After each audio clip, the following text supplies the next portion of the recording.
donnez-moi l'ancien évangile. Donnez-moi l'ancien évangile. Donnez-moi l'ancien évangile. Il est si bon pour moi.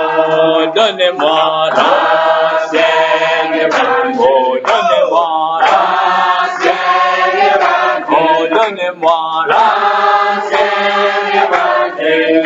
Il est si bon pour moi. Donnez-moi l'ancien évangile. Oh, donnez-moi l'ancien évangile. Donnez-moi l'ancien évangile. Il est si bon pour moi. Donnez-moi l'ancien évangile. Oh, donnez-moi l'ancien évangile. Oh, donnez-moi l'ancien évangile. Il est si bon pour moi. Donnez-moi l'ancien évangile. Donnez-moi l'ancien évangile. Oh, donnez-moi l'ancien évangile. Il est si bon pour moi. Amen, amen, amen. Que le Seigneur vous bénisse tous. Nous allons lire la parole de Dieu. Amen.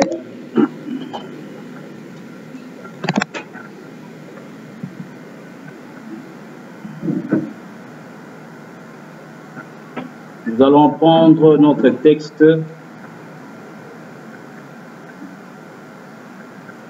dans le livre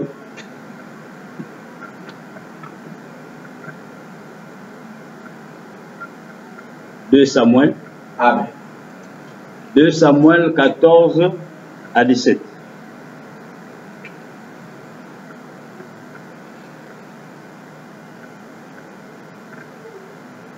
« 2 Samuel, versets 14 à 17.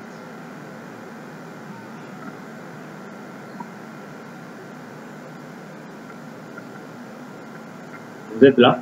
Amen. La Bible dit ceci, je lis. Le lendemain matin, David écrivit une lettre à Joab et l'envoya par la main d'Uri. Il écrivit dans cette lettre: placez Uri au plus fort du combat et retirez-vous de lui, afin qu'il soit frappé et qu'il meure. Joab, en assiégeant la ville, plaça Uri à l'endroit qu'il savait défendu par des vaillants soldats. Les hommes de la ville firent une sortie et se battirent contre Joab. Plusieurs tombèrent parmi le peuple, parmi les serviteurs de David, et Uri le Héthien fut aussi tué. Que le Seigneur vous bénisse. Amen. Vous pouvez vous asseoir. Amen. Que le Seigneur bénisse la lecture de sa parole. Amen. Vous êtes tous les bienvenus ce matin.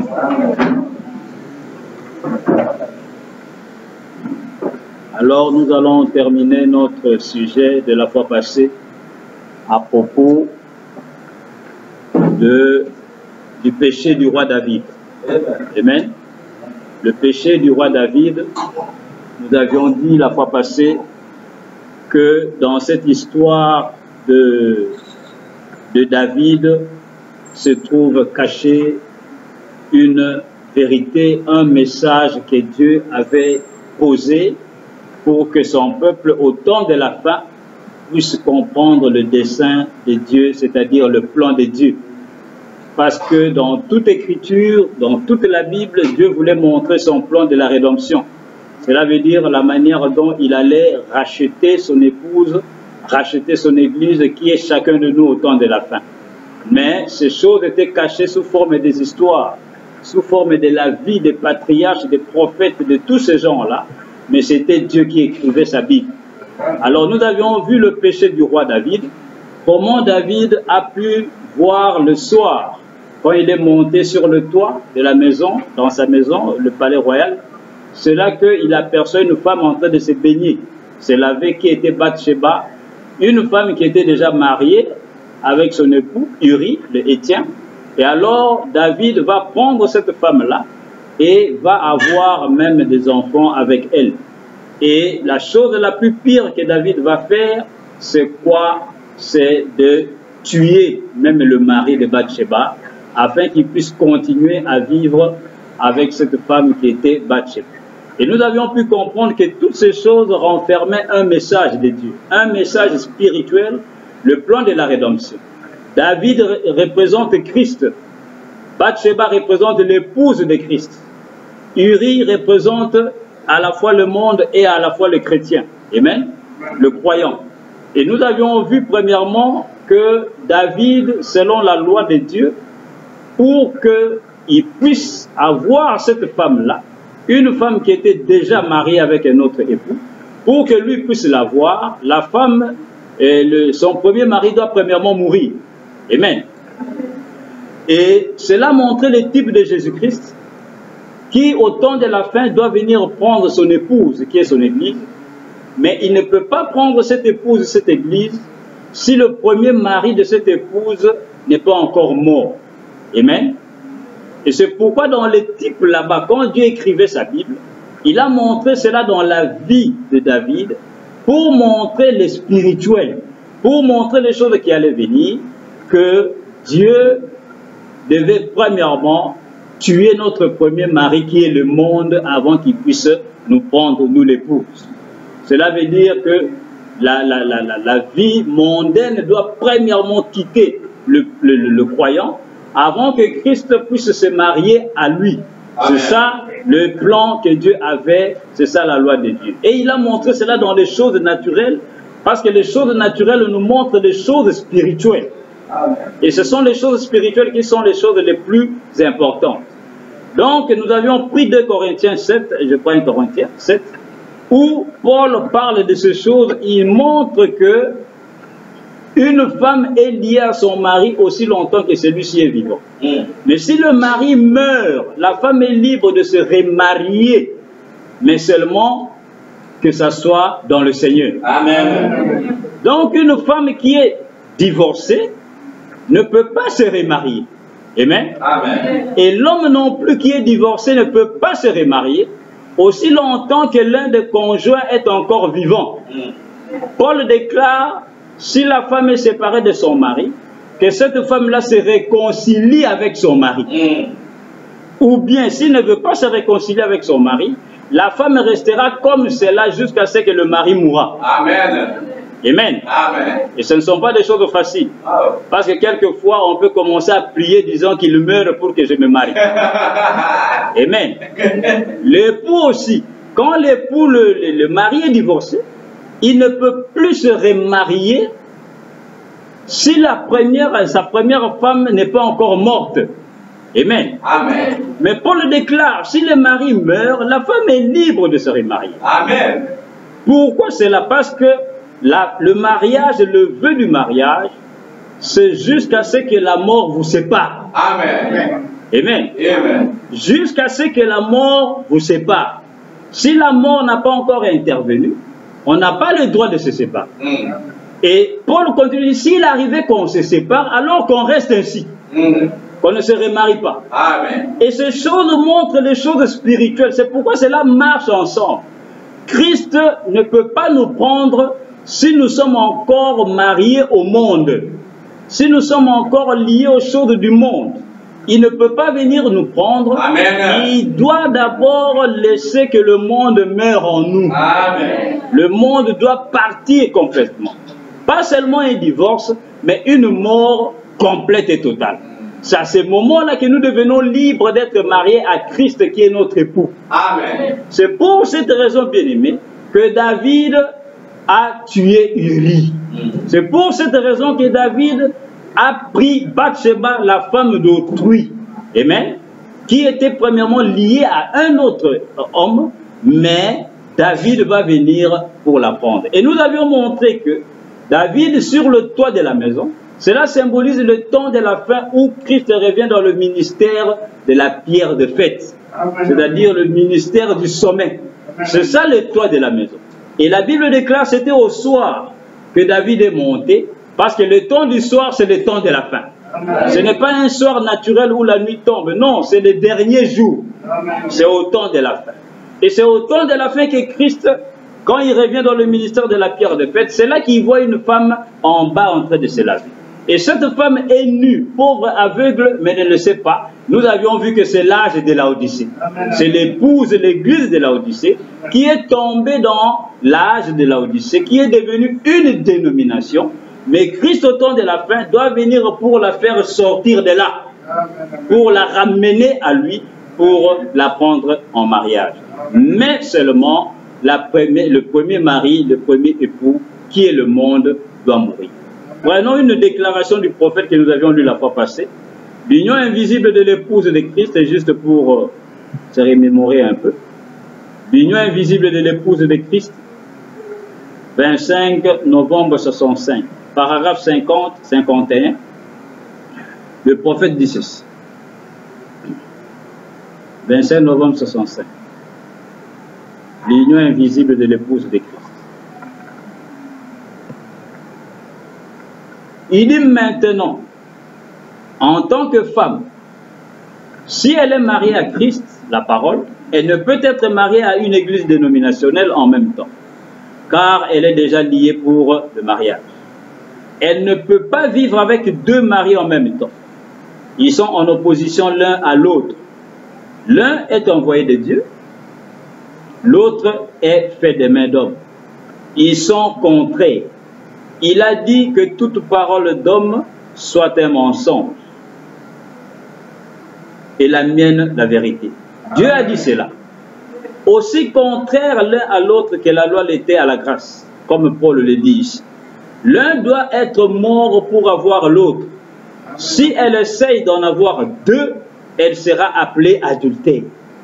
Il dit, oh, pensez-y, vous qui êtes à New York ou en Arizona, dans tout le pays, pensez-y. Dieu a dit que si elle essayait d'être mariée à deux hommes en même temps, elle serait appelée adultère. Quel adultère peut entrer au ciel? Dieu épouserait-il une adultère? Certainement pas. Il nous a demandé de ne pas le faire. Elle sera appelée adultère. Amen. Amen. Voilà ce que nous dit le prophète. Et ces choses se passent dans le naturel à la fois et dans le spirituel aussi de la même manière. C'est pourquoi quand Frère Branham prêche le mariage et le divorce, il prêche le choix d'une épouse, il nous montre que la manière dont nous nous marions, c'est de cette même manière que Dieu se marie à nous, à l'épouse. C'est de la même manière. Donc le mariage, c'est un type de mariage de l'agneau qui est Christ lui-même avec son Église. Et nous suivons ce modèle-là. Vous comprenez cela bien? Je crois qu'on a étudié le mariage et le divorce à plusieurs reprises. Peut-être nombreux n'étaient pas là. Nous allons y revenir en profondeur, Dieu voulant. Donc le mariage de Christ montre le mariage de chacun de nous sur la terre. Et nous suivons ce modèle-là. C'est ça le type. Quand vous suivez cela, vous n'allez pas vous perdre. Amen. Christ vient à sa première venue. Quand il vient, il ne vient pas prendre son épouse. Il vient racheter, payer le prix pour avoir son épouse.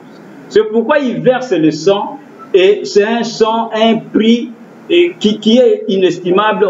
On ne peut pas évaluer cela. Parce que le sang de Christ, c'est la chose la plus précieuse qu'il soit. Et il paye de son sang pour avoir son épouse. Mais il ne va pas la prendre à ce moment-là. Amen. C'est pourquoi ceux qui ne veulent pas payer la dot, c'est contraire à la parole. Parce que vous ne pouvez pas venir prendre la fille d'autrui, on l'a élevée, elle est allée à l'école, on l'a soignée pendant toute sa vie, et un frère va venir dire aujourd'hui la dot on ne peut pas payer, donnez-moi la sœur. Pourquoi? Parce que les gens veulent des choses gratuitement. Mais Christ lui-même, pour avoir son épouse, a payé d'un grand prix qui est son propre sang. Amen. Il a payé avant de l'avoir. Il est mort à la croix du Calvaire. Et toi aussi, les frères, tu dois payer dans le naturel pour avoir ton épouse. La Bible déclare le mariage doit être honoré de tous. Quand on dit tous, c'est 3 points car Dieu est parfait en 3.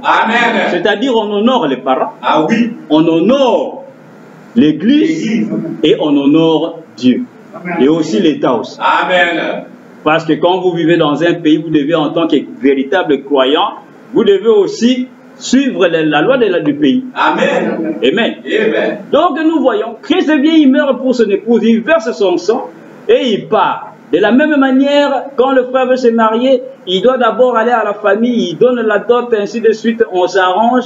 Même si la famille ne demande pas la dot, vous, en tant qu'un homme conscient, pour quand même remercier les parents, amenez au moins un cadeau.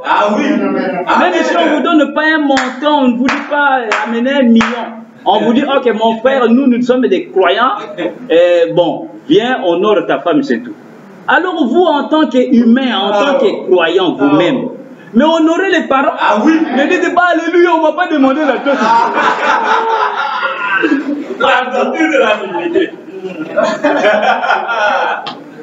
La famille, cette famille, c'est une bonne famille, frère. On ne m'a rien demandé. Et on va courir comme ça. Tout ce qui est gratuit, frère, quelquefois, ça ne dure pas. C'est ça. Vous devez payer quelque chose. Amen.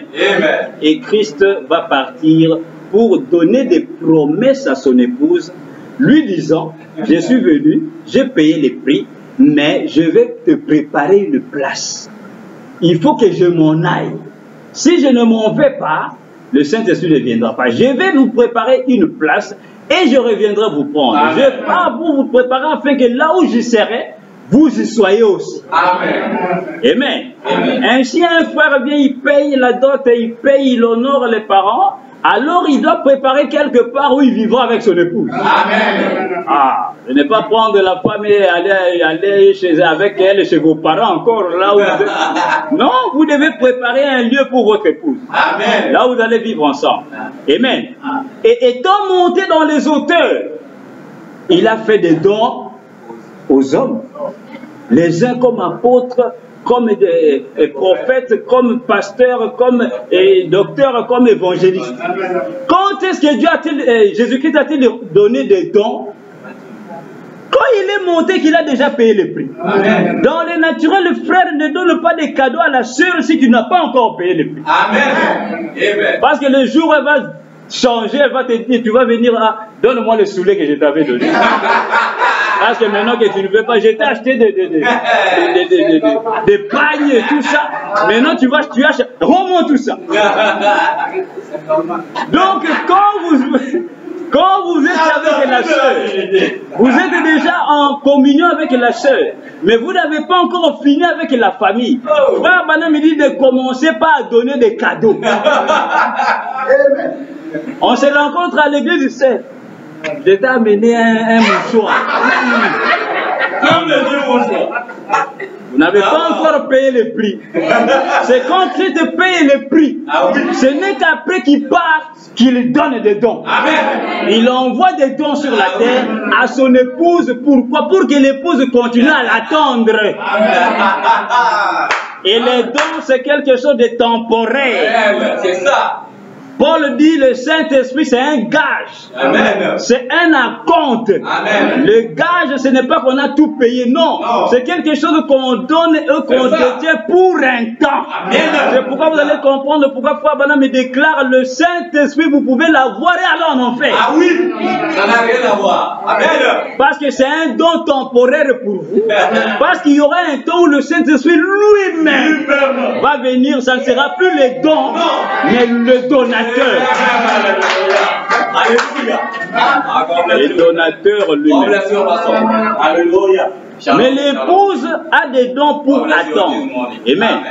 Ainsi, à la fin, c'est à ce moment-là que Christ revient au temps de la fin pour venir maintenant prendre son épouse. Et c'est pourquoi au temps de la fin, il y a ce qu'on appelle le souper des noces, le mariage de l'agneau dans le livre d'Apocalypse, où Christ vient se marier maintenant avec son épouse. Amen.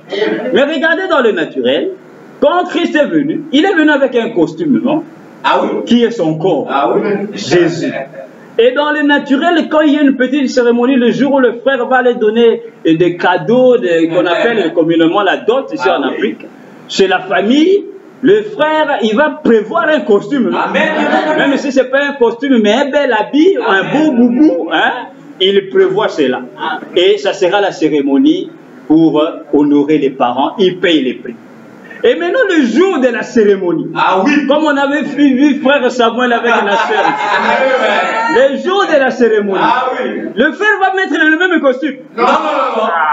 frère. Il va mettre le même costume qu'il avait là, et pourtant Christ est un homme riche. Amen. Parce que pour faire le rachat, il y a des lois. Ah oui. Le rédempteur doit être premièrement de la race humaine. Il doit avoir un bon témoignage et il doit être un homme riche. Amen.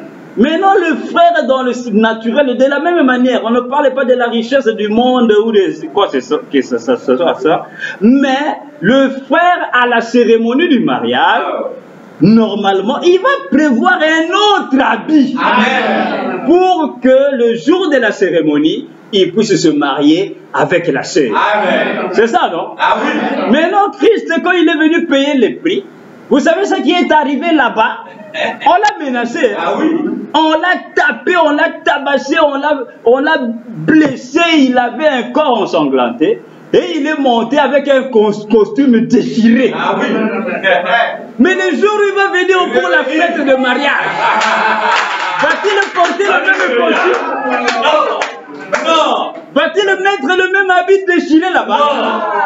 C'est pourquoi il y a la montagne de la transfiguration. C'est pourquoi lorsque Jacques, Jean et Pierre l'ont vu sur la montagne, il a été changé, il a été transfiguré. Voir Branham déclare, il leur a montré la face qu'il aura lors de sa seconde venue. Montrant qu'il va changer de corps. Il va changer de corps qui est son costume. Alors il sera bien habillé le jour où il viendra se marier avec son épouse au temps de la prière. Les types ne montent pas. Amen. Alors nous voyons, frères et sœurs, c'est ça le plan de la rédemption. Et ici David, quand il a pris Bathsheba, nous avons vu qu'il a eu d'abord un enfant avec Bathsheba, mais le premier fils a été tué par Dieu. Dieu n'avait pas voulu de cet enfant.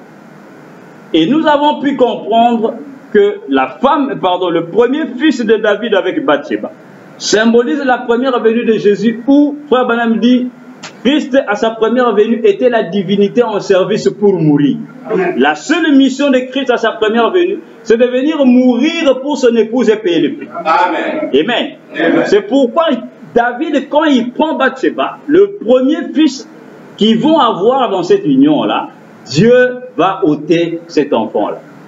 C'est pourquoi la même chose avec Adam et Ève, le premier fils d'Adam, qui était Abel, a été tué par Caïn. Amen. Amen. Amen. Mais Dieu a suscité un autre fils à Ève. Et le jour où Ève reçoit Ève s'écrie, il dit, voilà maintenant, Dieu m'a donné une autre sémence à la place d'Abel que Caïn avait tué. Amen. Et Frère Branham déclare en type, c'est-à-dire en exemple, cette était la résurrection d'Abel. Amen. Montrant que Christ doit venir et ressusciter. Amen. Dieu redonne encore un autre fils. Amen. Amen. Et ici avec David, le premier fils de Bathsheba avec David va mourir. C'est Christ à sa première venue. Mais après quelques temps, lorsque David va prendre Bathsheba et que Uri est mort, nous voyons que David reçoit un autre fils avec Bathsheba qui était Salomon. Amen. Et la Bible déclare que Dieu aima Salomon. Amen. Mais pourtant David tue Uri.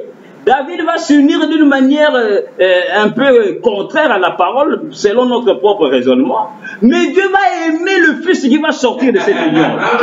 Et Dieu continue à appeler David disant, tu es un homme selon mon cœur. Amen.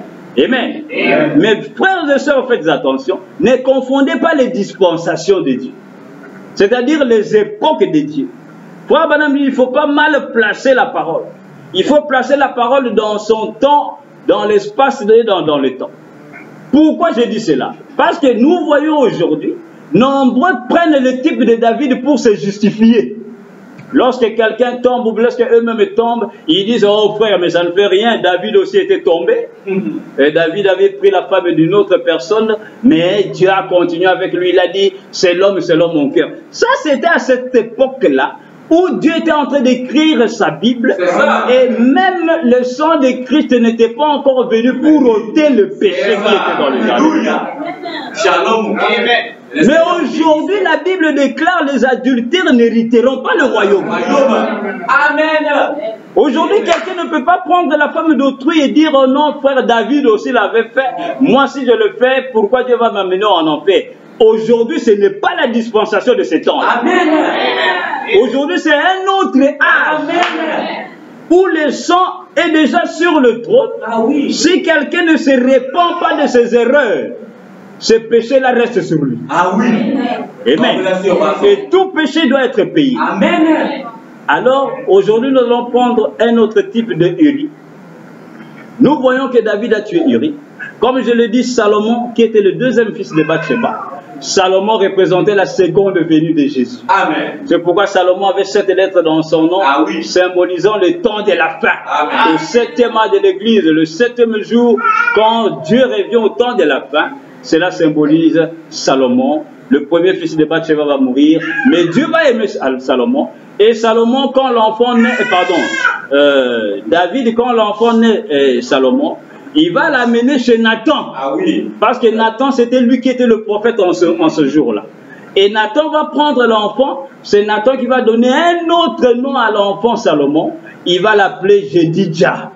Cela symbolise le nom nouveau de Jésus à sa seconde venue. Et c'est le prophète en son temps, ah oui, qui révèle le nom nouveau. Amen.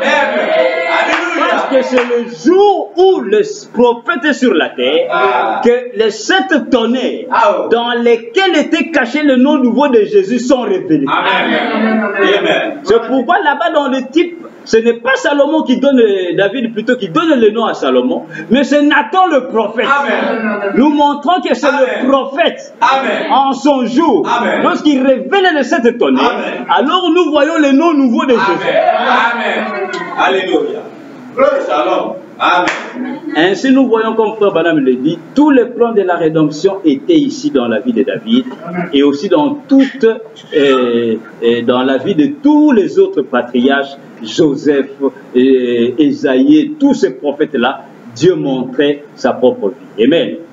Maintenant nous allons voir que Uri aussi représentait le monde, représentait Satan qui est notre premier mari, auquel nous sommes mariés, mais Uri représente de l'autre côté un véritable croyant. Un véritable croyant qui doit faire quoi? Qui doit mourir en lui-même. Amen. Amen. Et remarquez, la Bible déclare que le jour où David va faire le complot de tuer Uri, il va premièrement écrire une lettre. Et il va appeler le même Uri, la personne qui est concernée. Il l'appelle, il lui dit, prends cette lettre, va donner à Joab. Joab va recevoir la lettre. Mais dans cette même lettre, il écrit à Joab, il lui dit, prends Uri et mets-le là-bas à la grande place où la bataille fait rage. Comme il y a la bataille, comme il y a le combat, comme nous avons la guerre, amène-le jusque là au front là-bas, pour qu'il puisse être tué. Et David précise, il dit, laissez-le seul, ne l'aidez pas, mettez-le à une position où il puisse être tué facilement. Amen. Pourquoi? Parce que David, le seul but, le seul complot qu'il avait, c'était d'avoir cette épouse qui appartenait à une autre personne qui est Uri. Amen. Ainsi, pour accomplir cela, David veut que Uri meure. Et la lettre qui est écrite, c'est lui-même Uri qui va transporter cette lettre vers Joab. Mais il ne sait pas ce qui est écrit à l'intérieur.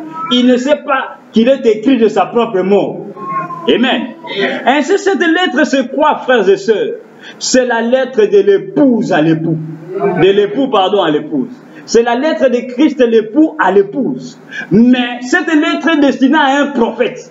C'est Joab qui reçoit la lettre. Amen. Et Uri le croyant, lui-même transporte la lettre. C'est quoi? C'est la Bible que nous lisons tous. Amen. Mais cette Bible parle de notre propre mort. Amen. De la mort de chacun de nous. De quelle mort s'agit-il? Ce n'est pas la mort de la chair. On parle de la mort spirituelle, la mort en nous-mêmes, la mort de telle manière que toutes nos pensées qui sont contraires à la parole de Dieu puissent être tuées et enlevées complètement. Amen. Et cette lettre est envoyée à Joab. C'est pourquoi quand Jean reçoit les 7 lettres, l'ange du Seigneur lui dit à l'ange de l'église d'Éphèse écrit. Et Frère Branham dit la lettre est destinée au messager de l'âge. Amen. Pas à tout l'âge. C'est le messager qui reçoit le message. Amen. Et c'est celui-là qui proclame le message. Amen. Amen. Ainsi nous voyons que c'est pendant la bataille que Uri va être tué. Uri ne va pas être tué juste comme cela. Ou peut-être dans la rue, il marchait, il est tué. Non, non. Il va être tué, on va l'envoyer à la bataille, à la guerre qui se faisait, pour qu'il puisse être tué. Et c'est le véritable croyant. Nous allons voir que Frère Branham nous montre qu'au temps de la fin, il y a une bataille. Amen. Et c'est pendant cette bataille-là que nous, en tant que croyants, qui avons été représentés par Uri, nous devons aussi mourir. Dieu doit nous envoyer à cette bataille. Quelle est cette bataille-là? Écoutez, Frère Branham va nous révéler cette bataille. Dans la prédication, la plus grande bataille jamais livrée. Amen. Prêché le 11 mars 62. La plus grande bataille jamais livrée. The greatest battle ever fought. 11 mars 62. 62, 63 et 16.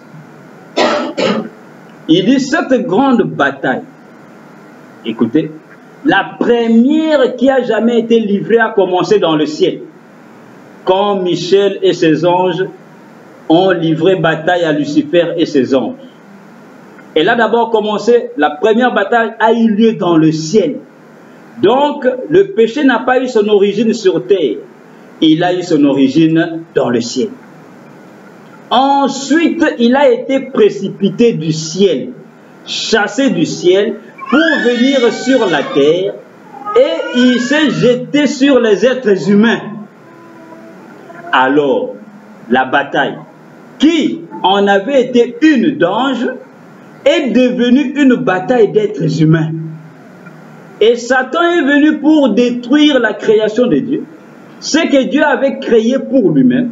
Il, Satan, est venu pour détruire, pour détruire ça. C'était là son but, c'était de détruire ça. Alors la bataille s'est engagée ici sur terre, elle s'est engagée en nous et elle fait rage depuis lors. Amen. Amen. Voici la bataille. Il y a une grande bataille au temps de la fin. Mais cette bataille a commencé où? Au ciel. Les lieux les plus saints, le saint des saints. Mais c'est là que la bataille a commencé. Quelle est cette bataille? C'était qu'un ange que Dieu avait créé, qu'on appelait Lucifer, c'est cet ange-là qui est devenu Satan. Mais il n'a jamais été créé Satan. Il a été créé un ange et il était le plus beau de tous les anges, comme Isaïe le dit. Mais un jour, à cause de sa beauté, il a voulu avoir un royaume plus grand que celui de Michel et celui de Dieu. Alors il s'est rébellé, c'est-à-dire il a eu des pensées contraires à celles de Dieu. Il a dit, moi aussi je peux être comme Dieu. Moi aussi on peut m'adorer comme Dieu. Et il a convaincu un grand nombre d'anges qui se sont ralliés à lui. Alors, quand Dieu a remarqué cela, Michel qui était là comme le chef des anges, alors Michel et ses autres anges ont fait la guerre à qui? À cet ange qui est devenu Satan. Lui aussi avec ses anges de l'autre côté, qui sont aujourd'hui appelés les démons. Et il y a eu bataille là-bas au ciel. Ainsi, le péché n'a pas commencé sur la terre. Le péché a commencé au ciel. Amen. Amen. C'est pourquoi, frères et sœurs, ne croyez pas que dans une église, vous ne pouvez pas avoir de péché. Si le diable n'a pas eu peur là-bas au ciel, dans le trône de Dieu, de commencer la guerre, ce n'est pas dans votre église qu'il aura peur d'entrer. Ah. Parce qu'il y a certains qui croient que dans notre église, là, le diable ne met pas ses pieds. Ne vous en faites pas. Le diable vient. Il y a la bataille partout où la parole de Dieu est prêchée. Amen. Amen. Amen. Ainsi, le combat a commencé au ciel. Et Apocalypse 12, la Bible déclare, Satan a été précipité sur la terre. Et il est tombé. Et quand il est tombé, il n'est pas tombé seul. Il est tombé avec tous ces anges que lui avait convaincus. Ces anges-là qu'il avait suivis dans cette entreprise-là. Et ils sont tombés, Dieu les a chassés. Michel a gagné la bataille aussi. Mais la bataille n'est pas terminée. La bataille est maintenant sur la terre. Amen. Mais quand Lucifer est tombé, il est tombé où précisément? À Torokobougou? Non. Il est tombé dans le jardin d'Éden. C'est pourquoi au milieu du jardin, il y avait à la fois l'arbre de vie. Qui est l'arbre de vie? Christ. Et aussi l'arbre de la connaissance du bien et... C'était au coin du jardin. Au milieu du jardin. Ainsi on avait encore qui? Michel et Lucifer. Christ et Satan. Où? Dans le jardin d'Éden. Amen. Amen. Ils étaient là côte à côte. Amen. Maintenant, Dieu dit à Adam et Ève, faites attention. C'est un faux gars. Ah oui. Le jour où vous allez coopérer avec lui, vous allez mourir. Ne le regardez pas parce que nous sommes ici au milieu de nous tous. Non, non, non. Faites attention à ces messieurs. Amen. Amen. Ainsi, frère Branham me dit, la bataille a continué ici sur la terre. Et la bataille qui était une bataille des anges est devenue une bataille des êtres humains. C'est pourquoi il y avait un humain dans le jardin appelé Satan, le serpent. Ainsi, l'esprit Satan qui était tombé du ciel est venu entrer dans ce corps appelé serpent. Amen. Qui n'était pas un serpent comme vous croyez. Parce que quand on dit serpent, on voit un reptile. Mais lisez bien votre Bible. Amen. Amen. Quand le serpent a péché, quand Adam et Ève sont tombés, Dieu est descendu. Amen. Il a appelé Ève. Pourquoi tu as fait cela? Pardon, il a appelé Adam premièrement. Pourquoi tu as fait cela? Adam répond, c'est la femme que tu m'as donnée. Parce que moi, je ne l'avais pas cherchée. Moi, je me suis réveillé, j'ai vu une femme. Toi, tu m'as donné une femme. C'est pourquoi on ne donne pas de femmes aux gens. Non, non, non. Non. Ah, parce qu'un jour, le pasteur m'avait donné cette femme. Oh non, non. Alléluia. Vous devez faire votre choix. Le choix est individuel. Amen. Alors, Adam dit, mais c'est la femme que tu m'as donnée. C'est elle qui m'a donné le fruit, j'en ai mangé. Maintenant, je vois clair. Je vois clair. Maintenant, je comprends tout. Mais Dieu ne voulait pas qu'il comprenne tout. Dieu voulait qu'il puisse être voilé par le Saint-Esprit. Et Dieu va vers la femme. Pourquoi tu as fait cela? Vous connaissez la réponse de la femme? Le serpent m'a séduite. C'est ce que dit la Bible. Maintenant, posez-vous la question. Quand une femme dit, ce frère-là m'a séduite, hein? Ça veut dire quoi? Ça veut dire qu'il lui a donné un fruit? Ah. Donc, la femme est tombée sous le charme du serpent. Ah oui. Ah, c'est sa chérie. Amen. Alors Dieu se tourne vers le serpent. Mais quand Dieu vient vers le serpent, il ne lui pose aucune question. Parce qu'il les connaît déjà. Il dit, parce que tu as fait cela, toi, tu es maudit. Et tu marcheras sur ton ventre et tu mangeras de la poussière tous les jours de ta vie. Amen. Maintenant, posez-vous un peu la question. Si nous croyons chaque fois, quand on lit le serpent, que nous croyons qu'il était un reptile qui rampait, la forme qu'il a aujourd'hui, et que Dieu est venu et lui a dit, parce que tu as fait cela, tu ramperas sur ton ventre. Si le serpent était le serpent reptile qui rampait déjà sur son ventre, pourquoi alors Dieu lui avait-il dit que parce que tu as commis ces péchés, tu ramperas sur ton ventre? Est-ce que cela allait être une punition? Non. Moi, votre frère, je vous prêche l'évangile. Frère Philippe nous prêche la parole. Je commets un péché. Dieu descend me dit, frère Philippe, parce que tu as fait cela, tu prêcheras l'évangile. Est-ce que c'est une punition pour moi? Non. Qu'est-ce qui a changé? Rien. Rien du tout. Bon, si le serpent marchait déjà sur son ventre, pourquoi Dieu lui a-t-il dit tu marcheras sur ton ventre parce que tu as fait cela? Vous savez pourquoi? Parce que le serpent ne marchait pas sur son ventre.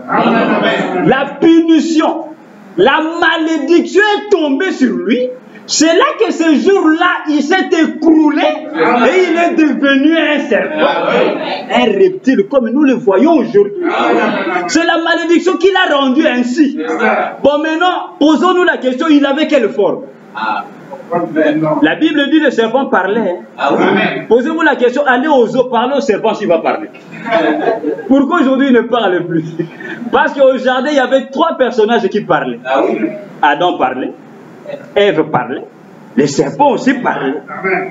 Le serpent est venu, elle a dit, ma chère, comment vous allez ici? Ça va bien? Frère Branham bien avec les mains dans les poches. Ouais, bien habillé même. Frère Branham bien, un car, un poca. Ah oui. Comment ça va ici? Vous allez bien? Où est ton mari? Non, il est de l'autre côté. Ok, bon, ma chère, il paraît que Dieu vous a dit de ne pas manger de tous les arbres du jardin. Ève qui était un peu spirituelle, elle a dit quoi? Il paraît que Dieu vous a dit de ne pas manger de tous les arbres du jardin. Ève dit non, non, non, non, non. Ce n'est pas ça la citation. Ce n'est pas comme ça. Dieu nous a dit plutôt de manger de tous les arbres, de tous les fruits, de tous les arbres. Mais il y a un seul arbre auquel il nous a interdit de ne pas en manger les fruits. Ça te dit, ah, ok, ok. Ok. Hey. Bon, ma sœur, je sais que Dieu l'a dit. Frère Branham dit, Satan ne viendra jamais vous dire que Dieu n'existe pas. Satan ne viendra jamais vous dire que Dieu n'a pas dit ça, non. Il va juste changer ce que Dieu a dit. C'est ça la seule chose qu'il fait, c'est de pervertir la parole, de changer un tout petit peu la parole de Dieu et vous la donner. Amen. Et le serpent commence, il dit, ma soeur, je sais que Dieu a dit ça, c'est vrai. Mais tu sais que, même si vous mangez les fruits, hein, moi je les connais.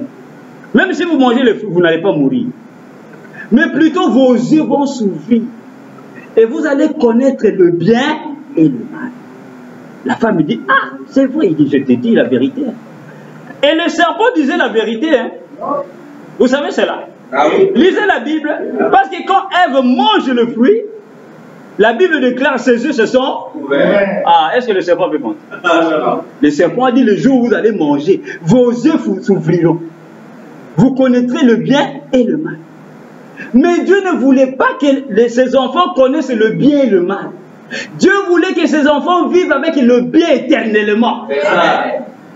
Mais le diable vient avec un mélange de la parole.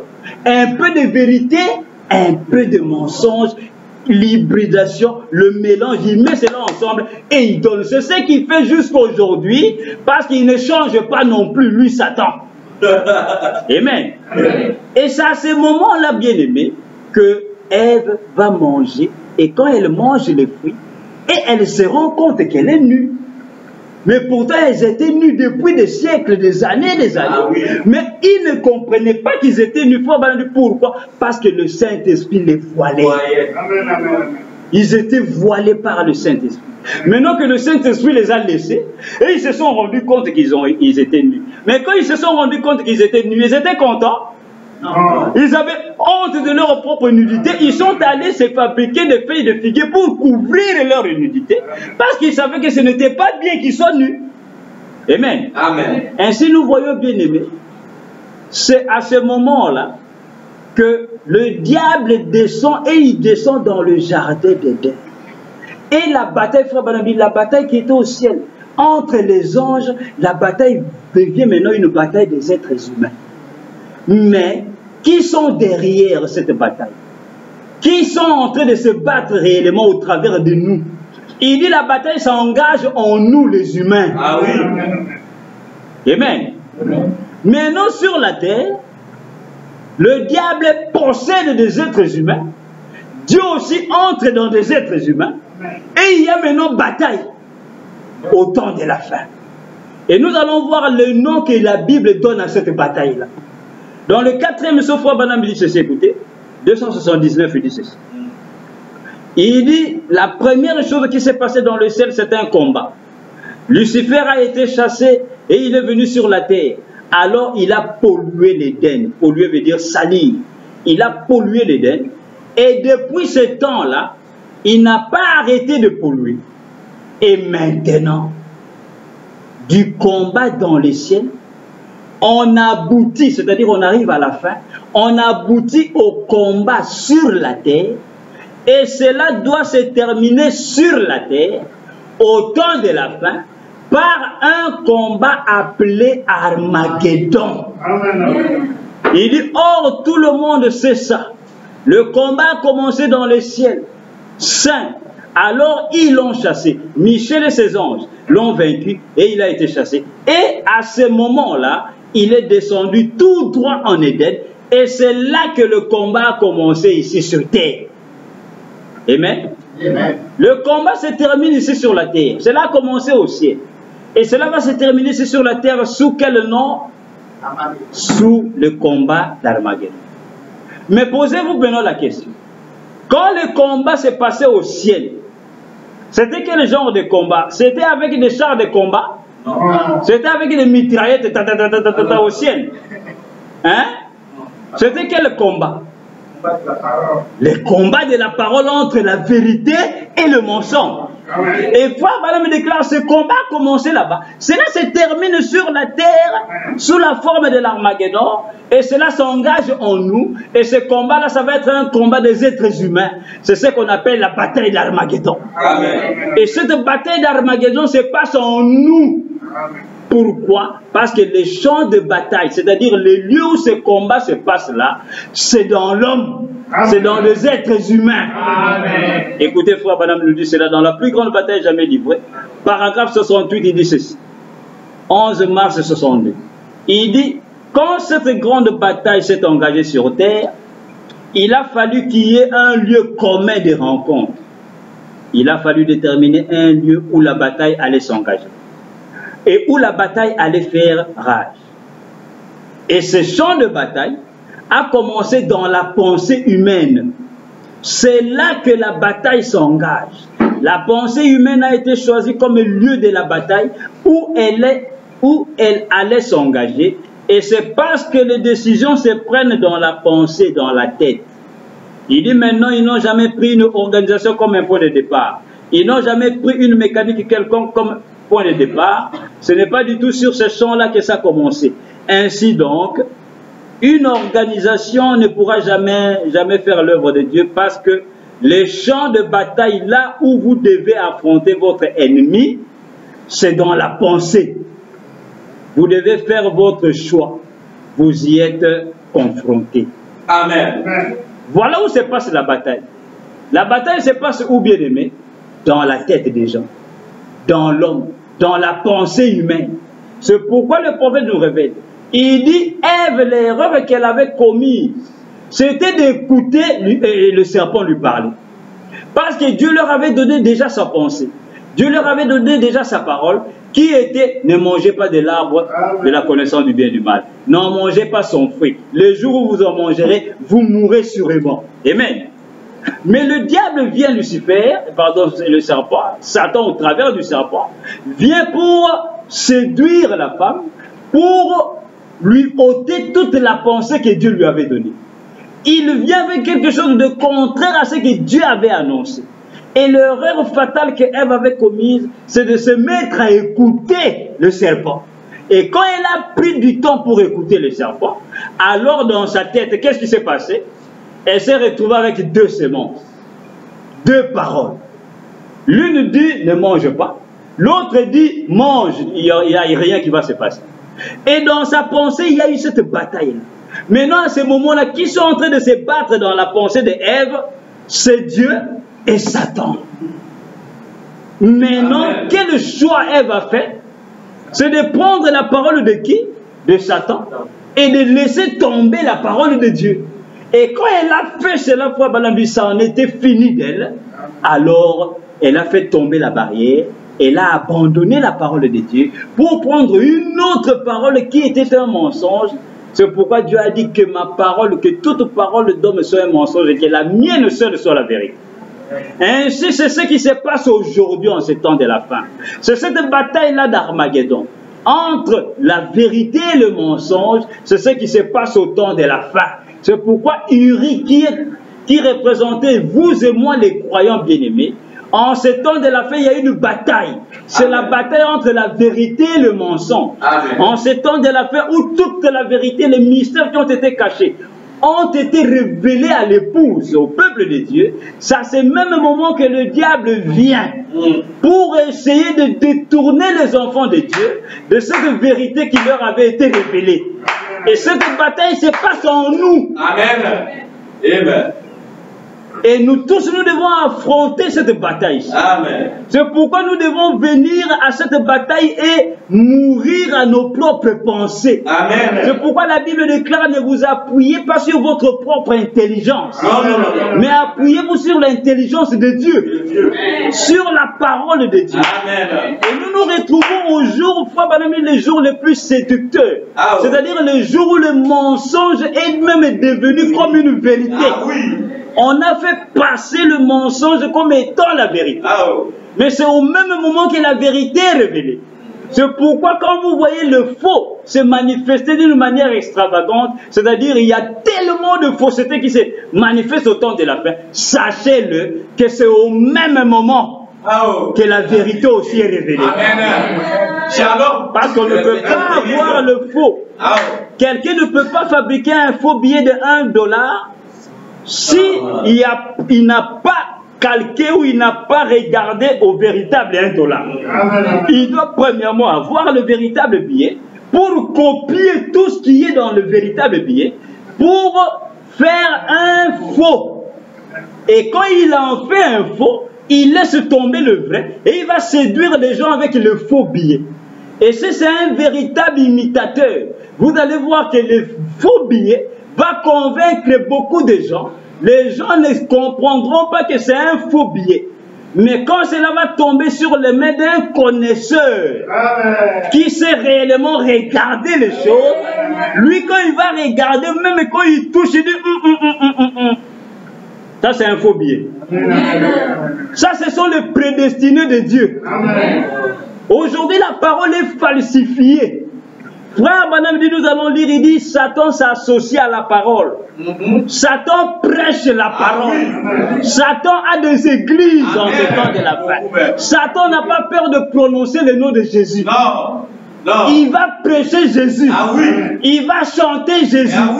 Mais pour amener le peuple de Dieu à entrer dans d'autres choses que la parole, qu'est-ce qu'il va faire? Il va changer un tout petit peu la parole. Mais il va lire la même Bible. Amen. Il va lire les mêmes citations de William Branham. Mais il va juste changer un tout petit peu pour séduire le peuple de Dieu. Et c'est ça la grande bataille que nous avons en ce temps de la vie. Entre la vérité et le mensonge. Ainsi, Uri que nous sommes, nous devons mourir en nous-mêmes. Nous devons aller à cette bataille et être tués en nous-mêmes. En nos propres raisonnements. Parce qu'aujourd'hui, un croyant du message, quand on lui parle de l'enlèvement, lui, il a sa propre conception de l'enlèvement. Pour lui, l'enlèvement veut dire s'envoler comme des oiseaux. Quand on dit le millénium, lui, il voit les poulets sur les arbres.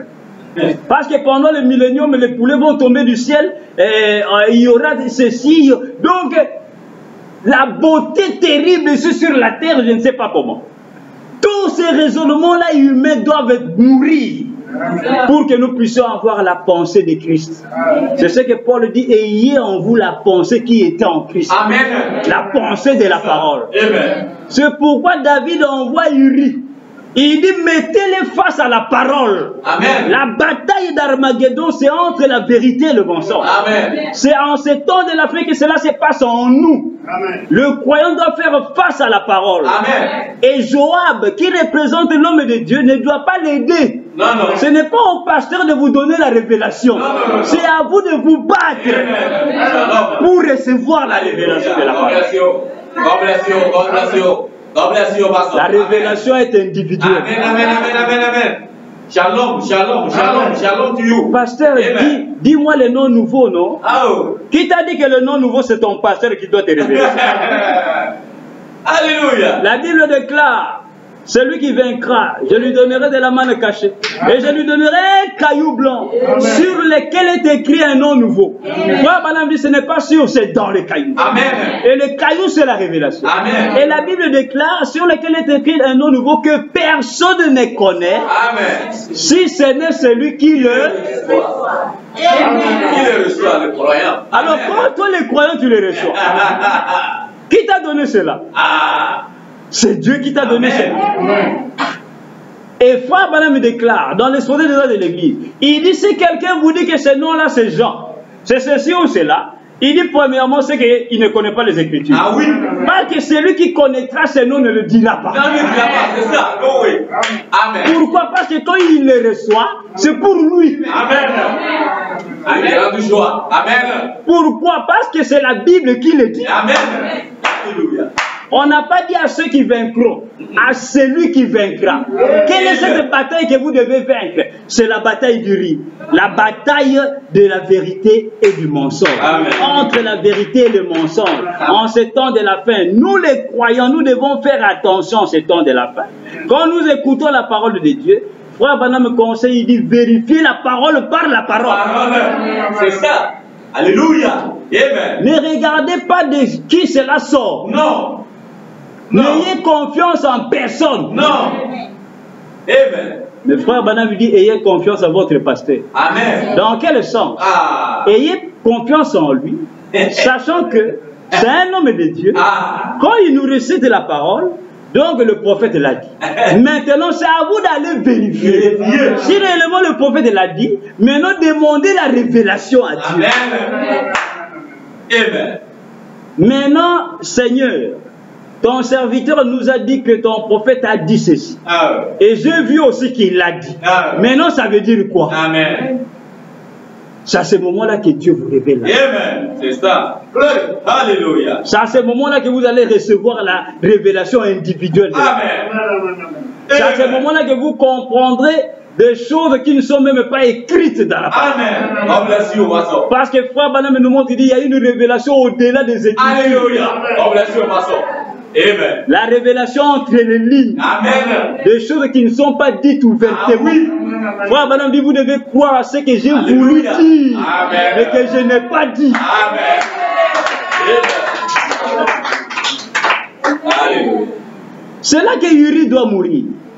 Regardez bien, allez lire, je crois, le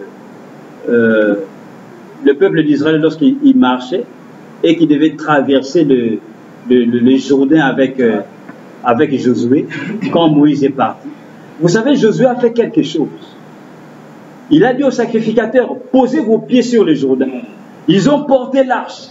Et quand les sacrificateurs sont entrés dans l'eau, les eaux du Jourdain se sont séparées, arrêtées, de deux côtés. Et il y avait le sec. Et il leur a dit à tout le monde, traversez. Et les gens ont traversé. Les gens ont traversé. Et quand les gens ont fini de traverser, il a dit aux sacrificateurs, prenez 12 pierres dans le désert. Amenez cela. Et on lui donne les 12 pierres. Et au milieu du Jourdain, Josué va poser les 12 pierres et va en faire un comme un monument. Il pose cela là. Mais avant de sortir avec les sacrificateurs, il leur dit, prenez d'autres 12 pierres qui étaient dans le Jourdain. Et ils prennent d'autres pierres qui étaient dans le Jourdain. Et lorsqu'ils sortent du Jourdain, les eaux retournent et ils prennent les pierres qu'il avait prises dans le Jourdain. Et ils vont en faire un monument à Canaan. Amen. Il dit afin que les générations qui vont venir, quand ils verront cela, ils sauront ce que Dieu a fait pour nous. Amen. Le miracle que Dieu a fait pour nous. Amen. Amen. Maintenant, regardez ce que Josué fait. Ils étaient dans le désert. Avant de traverser, il leur dit, prenez les 12 pierres. Et les 12 pierres représentent les 12 fils d'Israël. Les 12 pierres du désert, on les enterre dans le Jourdain. Les 12 pierres qui étaient sous le Jourdain, on les ramène dans le sec. c'est la nouvelle naissance. Amen. Les pierres, ce sont les humains. Amen. Le peuple hébreu qui était dans le désert, quand il traverse le Jourdain qui veut dire la mort, frère madame nous montre, il dit c'est la nouvelle naissance, cela montre qu'ils ont été engloutis dans le Jourdain qui est la mort. Amen. Ils sont morts en eux-mêmes, ils ont laissé toute leur mondanité là, et ils sont nés de nouveau. Amen. Et ils entrent dans Canaan. Amen. C'est ça. God bless you. Alléluia. C'est pourquoi la nouvelle naissance pour nous aujourd'hui, Oh. c'est de recevoir la vérité de la parole. C'est ça. Et nous devons mourir car la bataille fait rage en ces temps de la parole. Oh.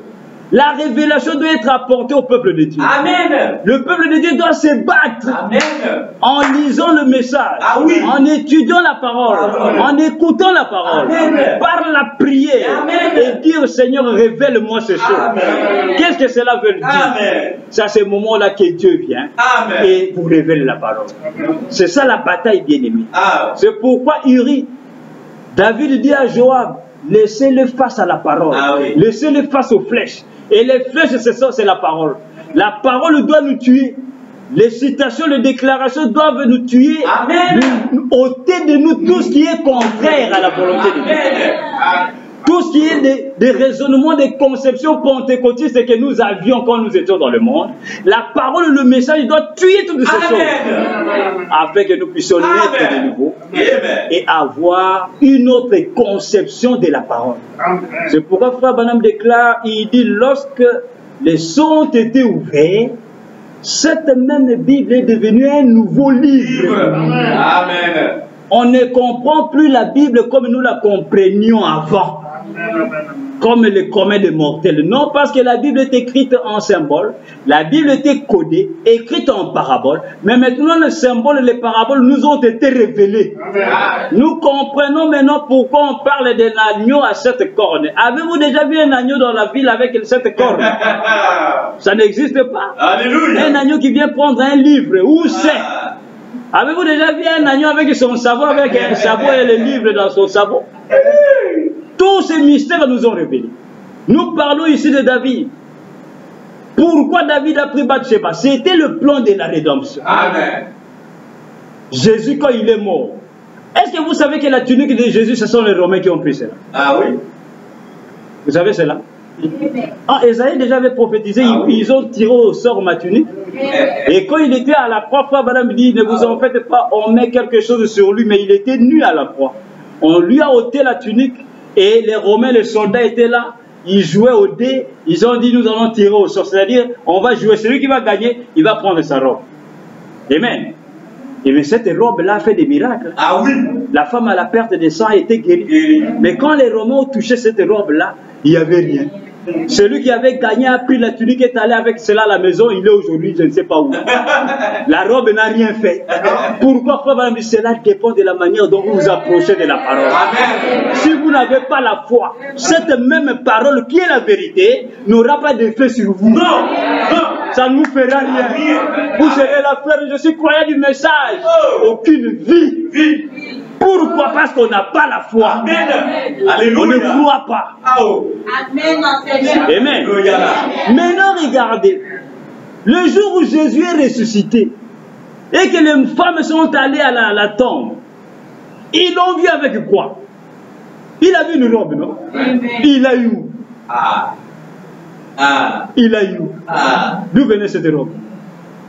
Et les linceul, le drap sur lequel ou avec lequel on l'avait enveloppé, vous savez ce qui s'est passé? Jésus est sorti comme ceci. Amen. Tout était resté intact. La tête, il y avait la tête et il y avait le corps. Rien, on n'a pas enlevé ces bandes-là. Les bandes sont restées enroulées comme si c'était juste un corps. Mais les Romains ont dit on a volé son corps. Et Frère Madame dit si on avait volé son corps, comment ces bandeaux-là sont restés intacts? Amen. Ainsi Jésus est ressuscité avec une autre robe. Parce que la première était partie. Toutes ces choses, ce sont des types des ombres. Nous montrons qu'à la seconde venue, qui est sa véritable résurrection, il revient avec un autre corps. Amen. Ainsi, bien aimé, voilà, nous sommes des unis. Notre raisonnement, notre intelligence individuelles doivent mourir complètement. Amen. Et nous devons naître de nouveau par la pensée de Dieu, en recevant la révélation de la parole. Mais seulement, frère Branham me déclare, la révélation est individuelle. Amen. Amen. Frère Branham nous a donné la parabole du petit poussin. Il dit un poussin, une poule quand elle pond un œuf, quand l'œuf va être mûr, quand le jour prévu arrive, je crois 21, je ne sais pas combien, le poussin va vouloir sortir de l'œuf. Amen. Et la première des choses que le poussin va commencer à faire, c'est de taper son petit bec à l'intérieur de l'œuf. Il va commencer à taper son petit bec pour faire éclore l'œuf et pour qu'il puisse sortir. Et Frère Branham dit naturellement, un bon poulailler qui connaît les poules ne viendra jamais aider le poussin à sortir de son œuf. Il dit, si vous le faites, vous le tuez. Parce que la nature a prévu les choses de cette manière-là. Il doit sortir tout seul. Amen. Même la maman poule ne viendra pas l'aider. Non, non. Il sera là en train de donner des coups de bec. Coups de bec, petit à petit, et après il sort. Il est dans un monde nouveau. Ah oui. Il commence à regarder. Maintenant je suis où? Il est sorti comment? Par lui-même. Amen. Et Frère Branham déclare, il dit la même chose pour les croyants. Amen. La révélation, on n'aide pas les gens à recevoir la révélation de la parole. Amen. Ah, frère, toi, tu ne vois pas ici. Tu ne sais, toi, tu ne comprends pas. Ah, tu ne sais pas que, hein? Ah, toi aussi, hein? C'est pourquoi Frère Branham me déclare, répétez ce que j'ai dit. Amen. Répétez la parole. Amen. Celui qui est prédestiné comprendra de quoi il s'agit. Amen. Vous n'avez pas à l'aider. La seule manière que nous aidons les gens, c'est de réciter la parole, d'aligner la parole, Amen. afin que ce que nous avons vu, vous aussi, vous puissiez le voir. C'est ça la seule manière. Mais n'ajoutez rien, notez rien. Amen. Laissez le message de la parole tel qu'elle a été prononcée. C'est pourquoi Frère Branham me montre que la révélation est individuelle. Écoutez ce qu'il dit dans Étroite est la porte. Prêchez le 1er mars 59 et nous terminons. Étroite est la porte. 1er mars 59 au matin. Il dit ceci. Paragraphe 59. Il dit, souvenez-vous, si vous suivez Christ, les gens vous haïront, car tous ceux qui vivent pieusement en Jésus-Christ seront persécutés. Si vous venez à Christ, vous ne viendrez par aucune église, dénomination ou credo. Vous viendrez par le sang. C'est la seule voie d'accès. Amen. Écoutez maintenant. Et vous ne pouvez amener personne avec vous. Amen. Vous viendrez seul. Amen. Et vous devrez vous appuyer sur votre propre confession. Amen. Et sur votre propre foi. Amen. Vous n'y entrerez pas en prenant la foi de votre pasteur ou celle de votre mère pour appui. Ce sera à titre individuel que vous viendrez à Dieu. Amen. Frère Branham continue de dire, et très souvent, nous faisons de ces choix insensés.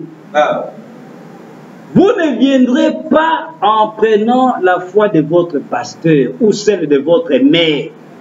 Ah, tu sais, ma mère croit ceci. Tu sais, mon pasteur croit ceci.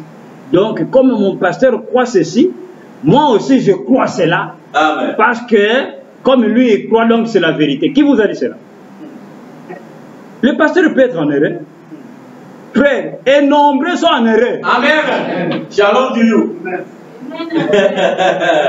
Frère Branham déclare, dit, les gens qui sont plus embrouillés dans la parole aujourd'hui, c'est les prédicateurs. Embrouillés complètement. Quand Frère Branham me dit, Dieu m'a montré une femme habillée en pourpre, en violet. Et cette femme-là est très belle. Et cette femme-là, c'est une femme cruelle, c'est-à-dire qui tue des gens. Ah oui. Frère Branham n'a pas dit elle deviendra cruelle. Non, une femme cruelle qui a tué beaucoup de gens. Et Frère Branham continue, il dit, D'essayer une fois encore, Seigneur. Il dit, mais ce n'est pas exactement une femme, c'est une église. Clairement. Il a commencé là-bas quand il parle de ça. Il dit, j'ai écrit peut-être l'église catholique. J'ai écrit peut-être. Et un jour, il dit, il est catégorique. Il va à la fin de sa révélation. Ce n'est pas une église. C'est une, pardon, ce n'est pas une femme. Ce n'est pas réellement une femme. C'est une église. Les croyants de William Branham.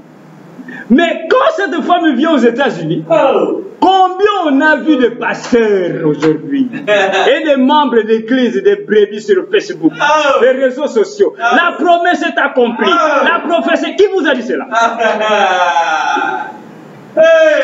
Cette femme-là, est-elle cruelle? Non. Elle a tué quand même une personne, on cite au moins comme une seule personne. Et cette femme-là, elle est d'une grande beauté. Bon, la beauté est relative, hein, comme on dit, c'est-à-dire chacun peut dire elle est belle ou elle n'est pas belle. Mais quand l'homme de Dieu, lui qui a eu la vision, lui-même il dit, ce n'est pas une femme naturelle. C'est une église, c'est l'église catholique, c'est la même vision que Jean voit dans Apocalypse 17. La femme habillée en violet, en pourpre. Violet, c'est la couleur de l'église catholique. Amen. Parce qu'elle est riche. Amen. Et maintenant, regardez comment Dieu confond les gens. Dieu va faire même que cette femme-là, le jour de la cérémonie, soit habillée en violet. Alors les gens ont sauté, ils ont dit, ah, voilà. C'est elle. C'est elle la présidente. Mais Frère Branham déclare au temps même de Jacqueline Kennedy, Frère Branham dit, cette femme est déjà sur le trône de la Maison Blanche. Elle s'est infiltrée, elle s'est faufilée. Frère Branham dit, elle est là sur le trône. Il pose la question, quel trône? Il dit le trône de la Maison Blanche. Quelle est cette femme? L'église catholique. Mais aujourd'hui, combien? Au temps de Hillary Clinton, nombreux ont sauté encore la même chose. Ah oui? Bon, attendez, il y aura encore une femme présidente des États-Unis. Ah oui? Ils vont encore continuer encore. Ah oui? D'autres vont dire non, la prophétie était accomplie, la prophétie s'accomplit encore. De jour en jour. La continuité. Donc, chaque fois, maintenant, chaque fois, pourquoi cela, bien aimé? Nous sommes au temps de la fin où la parole de Dieu est mal comprise. C'est ça. Maintenant, bien aimé, si nous ne prions pas pour ceux qui nous prêchent la parole en ce temps de la fin, pour que Dieu puisse leur accorder une révélation correcte. Bien aimé, nous allons nous retrouver avec des choses terribles. Ah oui, c'est ça. Avec des choses terribles. C'est pourquoi en ce temps de la fin, ne croyez jamais, bien aimé, que tout celui qui croit le message de William Branham va aller au ciel. Non. Ce n'est pas ce que Frère Branham a prêché. Non. Il n'a jamais dit ça. Non, oui. Ce sont ceux qui auront la révélation correcte de la parole. Qui comprendront ce qu'il en est. Amen. Alléluia. Frère Branham déclare, ce message ici, personne ne vous le confirmera. Non. Il dit le jour où vous allez attendre la confirmation de votre révélation par quelqu'un d'autre. Dire, ah frère, moi je crois ceci. Bon, comme cet homme-là, lui, c'est un grand dans le message, je vais essayer de savoir qu'est-ce que lui croit. Et vous commencez à l'écouter, vous commencez à l'écouter. Et comme il reçoit, il dit la même chose comme vous croyez là. Vous dites, ah, voilà. Voilà. Donc maintenant je crois. Amen. Parce que lui il croit. Amen. Mais frère Branham a dit ne faites pas cela. Amen. Écoutez ce qu'il dit. Amen. Dans la prédication, le seul lieu d'adoration auquel Dieu a pourvu. Amen. Le seul lieu d'adoration auquel Dieu a pourvu. Prêché le 28 novembre 65, 148, il dit ceci. Il dit, eh bien, avez-vous remarqué ce qui se passe 3 ans après qu'une grande série de réunions a eu lieu? Une dénomination prend naissance. Voici 20 ans maintenant et il n'y a pas eu de dénomination. Frère Branham continue de dire, oh cher agneau mourant, puisse cela ne jamais arriver. Si je m'en vais dans cette génération, puissent les gens qui croient ce message ne jamais s'arrêter pour former une dénomination. Dieu va, il s'arrête, il dit, vous mourriez sur les champs. Il dit, ne l'oubliez jamais. À l'heure même où vous aurez l'idée de former une dénomination parmi vous, peu importe à quel point vous êtes sincère, à l'instant où vous prendrez pour chef un homme au lieu du Saint-Esprit, pour confirmer cette parole, à cette heure-là même, vous mourrez. Amen. Ah non, parce que l'enfant du prophète croit ceci. Moi aussi, je crois comme cela, frère. Parce que l'enfant du prophète, ah frère, lui ne peut pas être en erreur. Qui vous a dit cela? Le seul ministère de l'infaillibilité que nous avons reçu, un ministère qui ne faillit pas, c'est William Branham. Amen. Alors, alléluia. La seule personne qui Dieu a confirmé sur la terre, qui a mené le message, c'est William Branham. Et lui-même ici, il dit, les jours où vous allez vous choisir comme chef un homme parmi vous, et qui puisse devenir votre chef pour confirmer le message, il dit vous mourrez. C'est la mort totale. C'est ça. Clair. Le message est grave. Hein? C'est le feu. N'oubliez pas, Alléluia. Dieu fait des choses pour quelquefois voir la réaction des gens. Amen. Amen. Shalom, pasteur. Quand Aaron a été convaincu de fabriquer le veau d'or par Corée, Dathan et Abiram, vous savez où se trouve Aaron aujourd'hui? Aaron est-il en enfer? Non. Mais ceux qui ont fait cela, ils sont où? Ce jour-là même, quand Moïse est descendu de la montagne, Corée et Abiram, qu'est-ce que Dieu a fait? La terre s'est ouverte. Ils ont été engloutis. Pourquoi? Mais qui était Aaron? Le prophète de Moïse. Dieu avait dit, Moïse, toi tu es Dieu. Tu prendras la place de Dieu et Aaron, ton frère, sera ton prophète. Mais un prophète a été poussé par la pression des gens, des croyants. Non, Moïse est parti. William Branham est parti. Maintenant, nous voulons que toi, dis-nous au moins, qu'est-ce qu'on doit faire pour nous confirmer la parole. C'est ça. C'est ça. Et ils l'ont poussé. Mais il les a amenés où? Dans quelque chose qui était contraire à la parole. Mais quand Dieu vient, il ne regarde pas Aaron. Il regarde à ceux qui ont fait cela. Ils sont tombés dans cela. Mais ils sauvent Aaron. Amen. Alléluia. Amen. Frère Branham déclare, quand vous allez prendre pour chef un homme parmi vous, et que vous allez faire de lui votre chef au lieu du Saint-Esprit, et Frère Branham déclare, le Saint-Esprit aujourd'hui, ce n'est pas un esprit, c'est Dieu dans la chair humaine. Le Saint-Esprit, Frère Branham, c'est le messager de l'heure. Il dit, ce jour-là, vous allez mourir. Quelle mort? La mort spirituelle.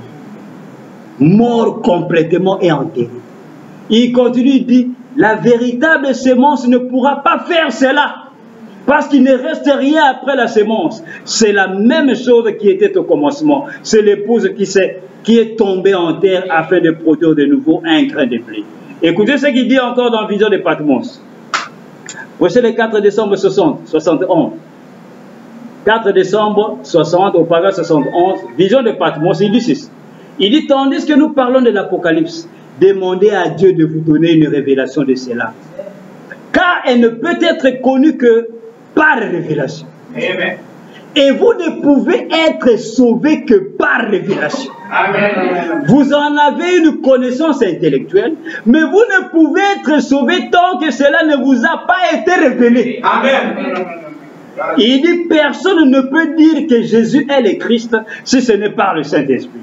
C'est ce que la Bible dit. Personne ne peut dire que Jésus est le Christ avant d'avoir reçu le Saint-Esprit.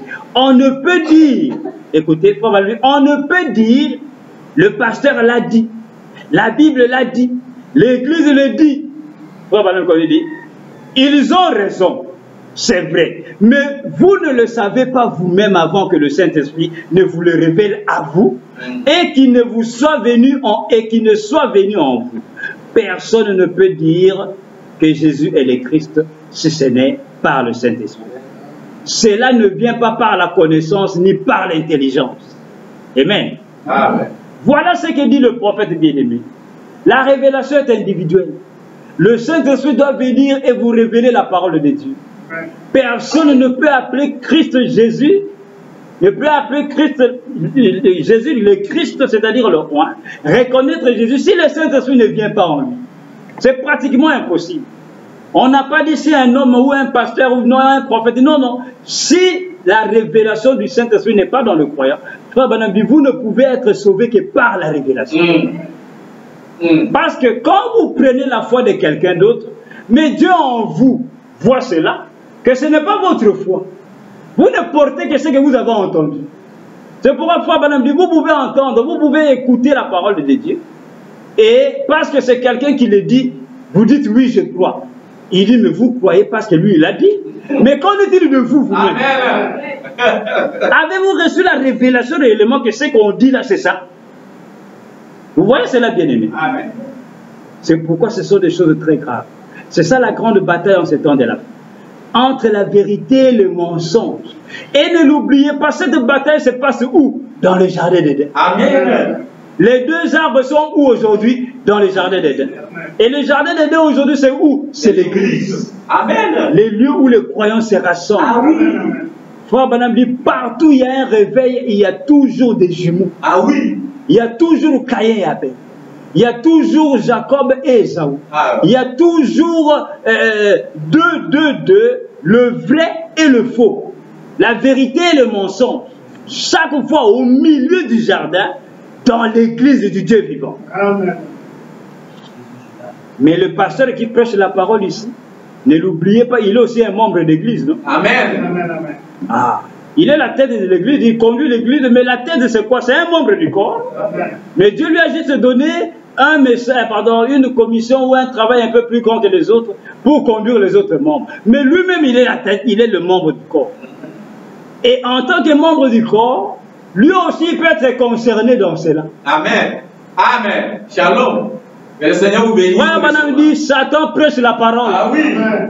C'est ça. Frère Branham déclare les esprits qui sont tombés là du ciel. Ah oh. Les esprits qui sont tombés dans Genèse 6. Ah oh. Qui sont venus prendre les fils de Dieu, les filles de Dieu, pour en faire des femmes. Frère Branham dit, ce sont des prédicateurs. Ah oui. Allez lire comment dire, la démonologie. Les esprits séducteurs. Frère Branham dit, ce sont des esprits, c'était des prédicateurs. Des gens qui vont séduire le peuple de Dieu. Au moment où la parole dit autre chose, ils vont dire autre chose. La parole dit autre chose, ils vont dire autre chose. Ils vont essayer de changer la parole de Dieu telle qu'elle a été prononcée. Ils vont rejeter la parole de Dieu. Certains par ignorance, d'autres connaissant réellement ce qu'ils font. C'est pourquoi Frère Branham a prêché les uns du temps de la fin.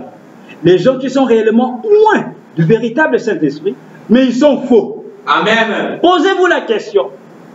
Quand Dieu a dit à ses apôtres, Jésus-Christ en son jour, allez chasser les démons en mon nom, allez guérissez les malades, allez ressusciter les morts, les disciples étaient là. Judas aussi était parmi eux. Et ils sont partis. Posez-vous maintenant la question. Judas priait en quel nom?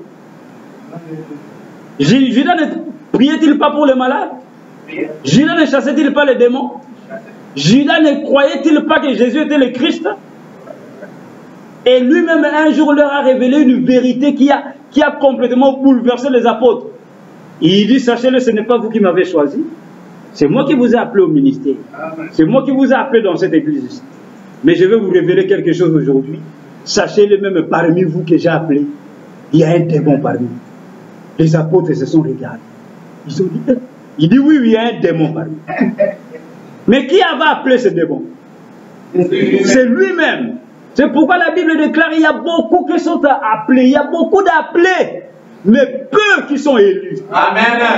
L'élection et l'appel, c'est différent. Ah, Dieu peut appeler, vous venez, il ne prend que deux. ah, c'est ça. C'est ça. C'est pourquoi, frère Branham, vous pouvez faire des grandes campagnes d'évangélisation. 10 000 personnes dans un stade. Ah oui. Il n'y a même pas un de sauvé. C'est ça. Même pas un.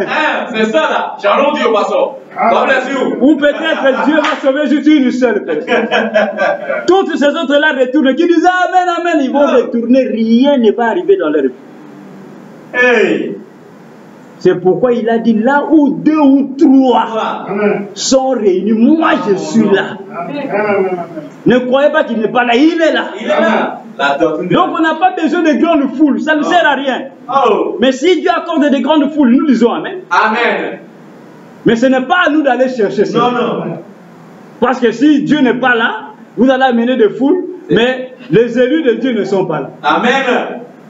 Amen. Amen. Ainsi nous voyons, bien aimés, c'est le temps dans lequel nous vivons. Oh. En ces temps du soir, surtout dans le milieu du message aujourd'hui. Amen. Vous allez remarquer qu'il y a beaucoup de brebis mal enseignées dans la parole. Vous n'avez qu'à aller dans les réseaux sociaux. Écoutez comment les gens raisonnent, comment les gens publient des choses. Vous allez vous dire, mais ça c'est quelle histoire? Est-ce que réellement ils lisent la parole?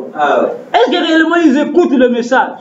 Est-ce que réellement ils étudient le message? Frère Branham dit, il faut étudier le message. Amen. Ce n'est pas seulement d'écouter. Moi j'écoute les bandes chaque jour. Vous pouvez bien écouter les bandes. Ça sera comme qu'un soulard dans un bar qui écoute une chanson. Hey. On écoute le message, on ne reçoit aucune révélation de ce que je écoute. On n'étudie pas ce qu'on a écouté. Amen. Frère Branham dit, étudier le message. Amen. Le message c'est pour étudier. Amen. Ce n'est pas juste écouter. Oui, écoutez bien parce que pour l'étudier, vous devez l'écouter, vous devez le lire. Amen. Et après avoir écouté, avoir lu, Frère Branham dit étudier cela. Amen. Vérifier les Écritures. Amen. Comparer les Écritures. Amen. Quand on parle du millénium, vous allez voir des brebis vont sauter. Ah! Vous dites, vous êtes dans le millénium, mais comment vous êtes en train de mourir? Ah, vous cherchez du travail. Vous allez à l'hôpital, vous tombez malade, vous êtes dans le millénium. Ah, vous êtes enlevé, comment vous dites, vous êtes déjà enlevé, l'enlèvement a déjà eu lieu. Comment vous êtes enlevé, vous êtes encore sur la terre? Parce qu'on lui a dit que quand vous allez dans l'enlèvement, vous allez au ciel. Quand vous allez dans l'enlèvement, vous allez au ciel. La doctrine de la divinité. Frère Branham dit l'enlèvement dure 3 ans et demi. Quand vous allez dans l'enlèvement et que vous revenez, vous serez où alors quand vous revenez? La doctrine de la divinité. Après que les 3 ans et demi soient terminés, nous revenons où? Ah, sur la terre. Bon, maintenant quand vous dites à quelqu'un, moi j'ai déjà été enlevé, il dit mais comment tu es ici? Mais je suis revenu. Oh. Mais j'étais parti, je suis revenu. Vous voyez cela, bien aimé. C'est pourquoi nous devons étudier le message. Nous devons faire attention. Attention là. Dans le choix d'une épouse, Frère Branham dit, de la même manière que vous faites le choix d'une église, pardon, d'une femme, faites le choix d'une église de la même manière. Et il est pour faire le choix, le critère sur lequel vous devez vous baser. Pour faire le choix d'une sœur, il dit la première des conditions, c'est la nouvelle naissance. Naissance née de nouveau. Pas la beauté. Non. Ah non, la sœur marche bien, frère. Quand elle marche, là, le soleil se couche. C'est pourquoi je vais même... Non, non, non. Voilà, la première des conditions que vous devez regarder, est-elle née de nouveau? Si la nouvelle naissance est là, si elle n'est pas belle comme toutes les autres fois, madame dit, prenez-la. Amen. Alléluia. Le choix d'une épouse. Amen. Et il dit dans le spirituel, c'est de la même manière. La même manière où vous faites le choix de votre épouse sur la terre, vous faites aussi le choix de votre église. Amen. Maintenant, vous allez choisir l'église en fonction de quoi? De la beauté de l'église. Du nombre des membres de l'église. Non. Il y a des gens qui circulent dans la ville et ils disent, bon, aujourd'hui, je vais chercher une église. Comme je suis arrivé nouvellement dans cette ville, je vais aller chercher une église. Et il va se balader avec sa Bible. Il arrive quelque part, il voit un parking. Il y a des Jeep Hammer, il y a des Lamborghini, il y a des voitures luxueuses. Et il entend là-bas, Alléluia, Alléluia. Il dit, ah, gloire au Seigneur. Ça, c'est vraiment une église. Donc ici, non. Ici, je crois que vraiment le Saint-Esprit est en train d'œuvrer. Et il vient, il entre, il regarde. Il y a des moquettes partout.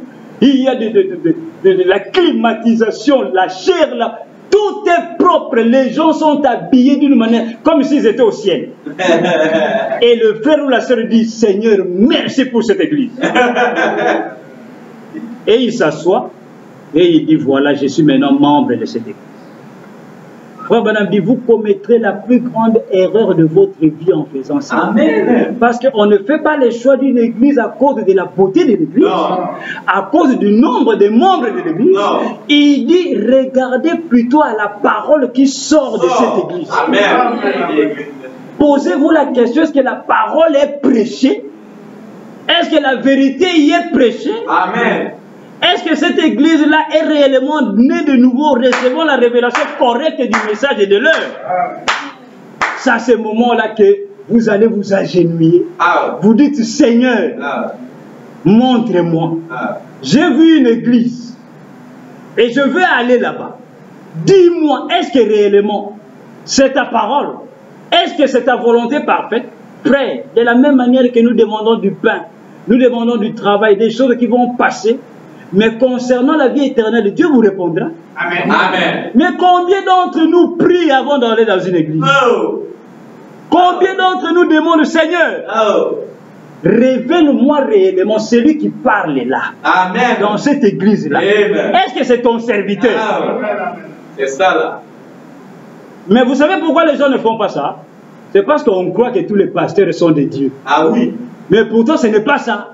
Frère Madame, il y a des pasteurs sorciers, des pasteurs possédés par des démons, des pasteurs magiciens dans l'église, des francs-maçons, des rosicruciens, des gens qui ont des cordes ici autour de leur taille, des bagues bizarres, à part l'alliance de mariage. Vous trouvez un pasteur avec des chaînettes, des choses bizarres dans le corps. Mais les gens vont se rallier parce qu'ils citent le nom de Jésus. C'est pourquoi Jésus doit changer ces noms-là. Amen. Les démons connaissent ça. Il doit changer. Il a promis un nom nouveau à l'épouse. Et il dit cette fois-ci, ça sera un secret. Alléluia. C'est ça. Ce n'est pas... Non. Amen. Parce que les démons connaissent ça. Parce que ça va être comme les autres. Cette fois-ci, c'est le lieu saint des saints. Les lieux où nous entrons un par un. C'est ça. La vision de l'attente. Uniquement une révélation individuelle. Quel message. Le salut est individuel. Quel message. Alléluia. Frère, madame, vous n'amènerez personne avec vous. Non. Frère, faisons attention. C'est ça la grande bataille au temps de la vie. Ne croyez pas que tout pasteur du message a le message. Non. Ne croyez pas que tout pasteur du message a un appel. Ne croyez pas que tout pasteur du message est élu à prêcher la parole. Alléluia. Allez prier. Amen. Demandez à Dieu, Dieu vous montrera. Dieu vous révélera. Amen. Clair. Amen. Amen. Alléluia. Alors à ce moment-là, ça ne sera pas un homme qui vous a appelé. Non. Ça ne sera pas un homme qui vous a dit. Non. Ça sera Dieu lui-même. Et vous n'aurez plus de doute dans votre cœur. Amen. Vous ne douterez jamais. Non. Et personne un jour ne viendra ôter cela de vous. Non. Parce que vous direz, Dieu m'a révélé. Ah oui. Ils ont fini là. Amen. Si ce n'est pas cela, frère, un jour, c'est que vous serez ce qu'on appelle un roseau agité par tous les vents. Tout vent de doctrine.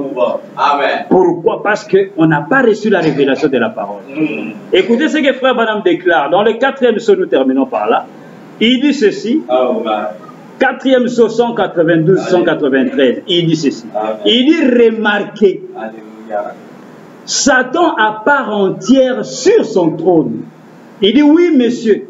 Il a offert à Dieu. Il l'a offert à notre Seigneur. Et le voici assis là avec ses cœurs de bête en lui. Il dit maintenant, voilà la personne, la bête, le diable incarné. Il se présente ici sur la terre en prétendant faussement. Voilà, dit, oh miséricorde, en prétendant faussement avoir la vraie parole. Satan, hein, il prétend avoir la vraie parole, et c'est faux. Il fait cela faussement. Il prétend avoir faussement la vraie parole. Il s'associe à la parole. Il dit, il a fait exactement la même chose que son type avait fait. C'est-à-dire Judas, il y a 2000 ans. Qu'est-ce qu'il avait fait? Judas est introduit en se faisant passer pour croyant, alors qu'il était un démon dès le commencement. Il est né fils de la perdition. Jésus ne s'est pas laissé prendre à son jeu parce qu'il le connaissait depuis le commencement. Frère Branham dit Amen. Amen. Il dit en effet, il était la parole. Très bien. Et souvenez-vous, Judas a pris le poste de trésorier et l'argent a causé sa chute. Voilà ce que dit Frère Branham. Le diable s'associe à la parole. C'est-à-dire, il vient s'allier à la parole. Parce qu'aujourd'hui, le business le plus rentable, c'est-à-dire qui paye beaucoup, ce sont les églises. Et le diable aujourd'hui a trouvé un lieu où il peut venir à la fois séduire le peuple de Dieu et faire son business. Il va venir, il entre dans la parole, il s'associe à la parole comme Frère Branham dit. Et il dit, souvenez-vous, Judas a fait cela. Il était dans l'église du Dieu Tout-Puissant. C'est-à-dire, hein, quand Jésus se tenait à la chair, il discernait les pensées des gens. Mais vous ne verrez un jour où Jésus qui était à la chair s'est mis à tituber. Il y a un démon ici, il y a un démon ici. Non. Il les connaissait qu'il était un démon. Ah oui. L'avait-il chassé? Non. Jésus attendait le temps où Judas allait partir. Ah oui. Parce qu'il savait que la parole que je prêche va le chasser. Ah oui. Amen. Amen. C'est pourquoi toi qui prêches la parole, pasteur, même si Dieu te révèle qu'il y a des sorciers, laisse-les. Ah oui. Continue à prêcher la parole. Ah oui. Cette parole-là va le faire fuir. Amen. Parce que l'évangile est une puissance. Amen. Alléluia.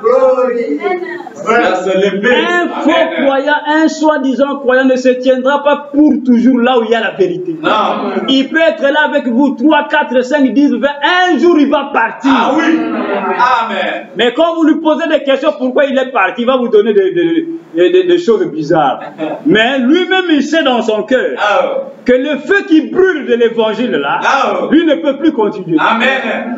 C'est ça. C'est arrivé à la fin. Amen. Quand vous donnez des citations, il est en colère. Ah oui. Il dit pourquoi il prêche ça. Ah. Oh, mais toi tu crois le prophète ou pas? Ah oui, je crois Branham.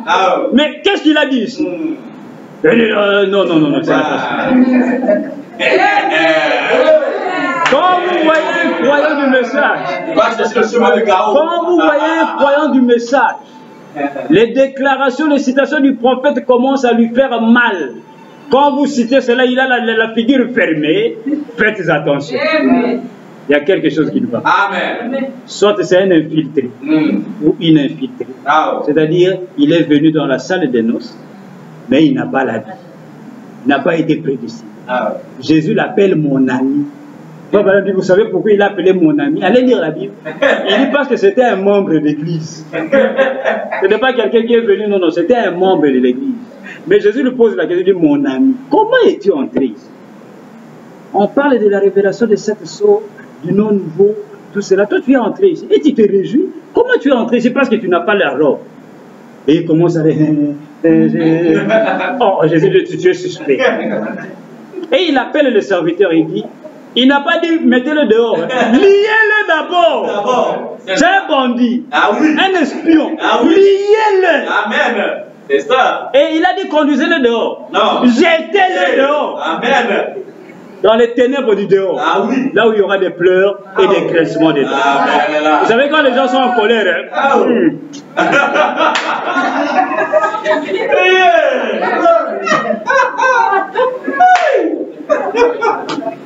frère, toutes ces choses parlent de la parole de l'homme.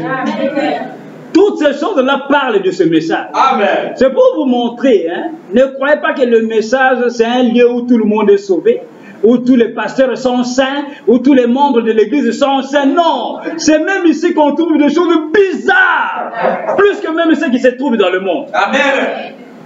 Dans le milieu du message. Amen. Vous savez pourquoi? Parce que c'est le milieu du jardin. Amen. Nous nous retrouvons encore avec Satan le diable, qui vient séduire les enfants de Dieu, le peuple de Dieu. Il vient séduire le peuple de Dieu, mais lui aussi, il vient avec ses acolytes. Il vient avec ses démons. Et les démons aujourd'hui, Frère Branham me dit, ils ne sont pas actifs. Ils ne peuvent rien faire s'ils ne possèdent pas de corps. Les démons sont des esprits. Mais pour œuvrer, pour arriver à leur but, ils doivent posséder des êtres humains. Ah oui, c'est ça. Et pour venir séduire les gens dans l'église, qu'est-ce que les démons vont faire? Ils vont posséder certaines personnes. Ah oui. Et ils vont même faire de certains être même des prédicateurs. Ah oui. À la chair. Ah oui. Mais quand il vient ici à la chair, c'est juste pour dire des choses qui sont contraires à la parole de Dieu. Ah oui. Amen. Amen. Ainsi, écoutez, frère Branham nous dit ceci. Nous terminons la dernière citation. Dans Dieu dévoilé, il dit ceci. 14 juin 64. Il dit ceci. Dieu dévoilé. Il dit, ou plutôt dans Apocalypse 19, j'avais noté ici Apocalypse 10, de prendre ça, 342. Ou plutôt dans Apocalypse 19, j'avais noté ici Apocalypse 10, de prendre ça, mais ce n'est pas 10, c'est 19. Quand il reviendra, il sera appelé la parole de Dieu, chevauchant sur un cheval blanc, et ses disciples du ciel le suivront. 343, il dit, brisez le voile dénominationnel de l'instruction, brisez le voile dénominationnel de la tradition, brisez ce voile qui le cache à vos yeux, brisez ce voile de l'orgueil, vous les femmes. Vous êtes des filles de roi. Montrez-le par votre conduite. Montrez-le par votre vie. Brisez tous les voiles, peu importe ce que dit le doctorat en philosophie et le doctorat en droit. Si c'est contraire à la Bible, franchissez ce voile. Amen. Il dit en effet, nous sommes passés de l'autre côté du voile déchiré.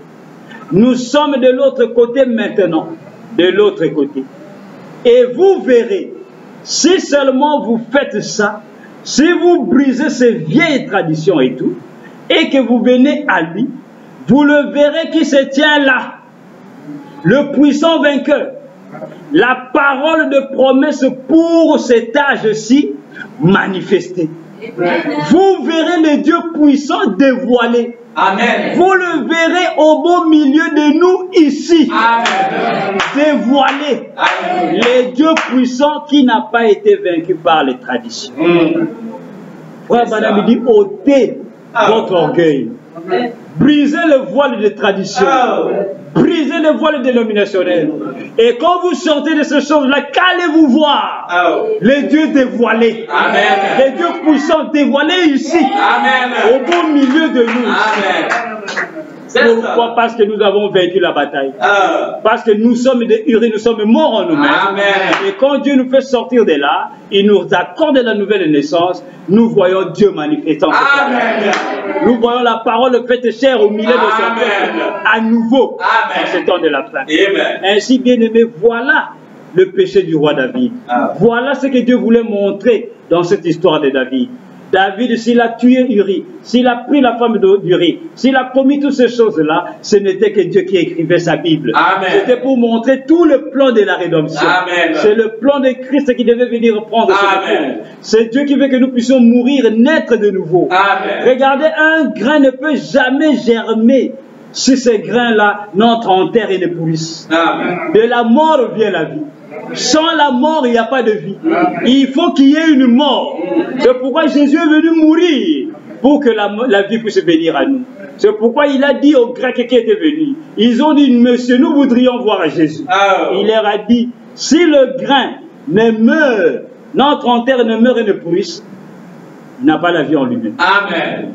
Mais si ce grain meurt et entre en terre, et il va porter beaucoup de fruits. Pour quelle raison?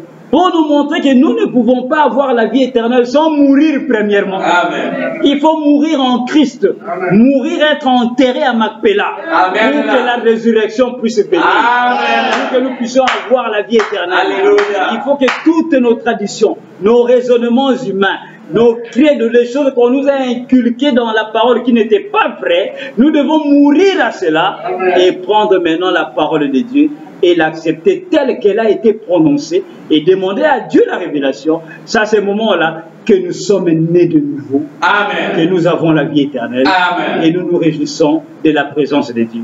C'est pourquoi Frère Branham dit, si vous brisez le voile dénominationnel, vous allez le voir ici même, au milieu de nous. Le Dieu tout-puissant dévoilé devant nous. Que Dieu bénisse.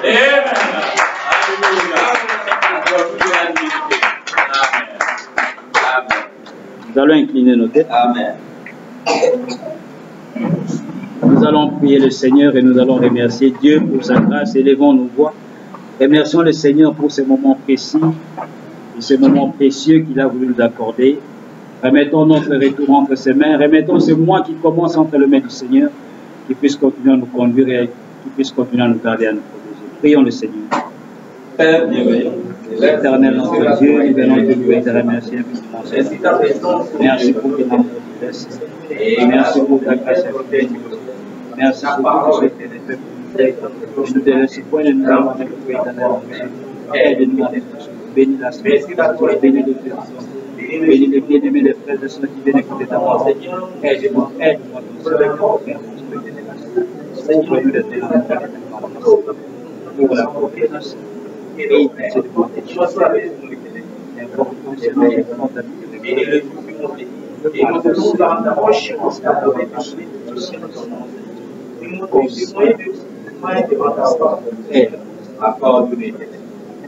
bénis les enfants, garde chacun de nous, Dieu.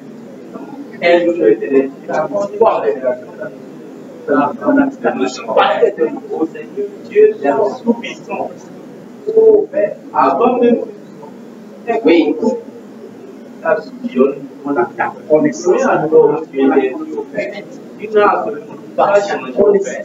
Alors, nous sommes dans la foi de la vie, nous sommes au Père. Merci à toi, avec ta grâce. Du bon Seigneur, je descends le même hier. Oh, dans ta douceur.